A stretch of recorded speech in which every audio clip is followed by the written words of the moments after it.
In Second Chronicles 16, there's this story where this king, he was a believer. His fathers were brought out of war by God because they trusted in God.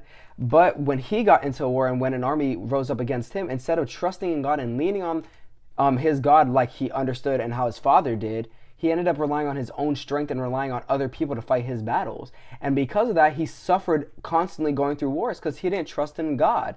And then when he got sick, he still didn't trust in God, and he decided to look for his own ways of medication. He knew the Lord, he followed the Lord, but he didn't lean on the Lord. And because he didn't lean on the Lord, he didn't obtain all that the Lord had to offer. Now, this is a perfect example how we have to look at our situations and then reflect on our lives.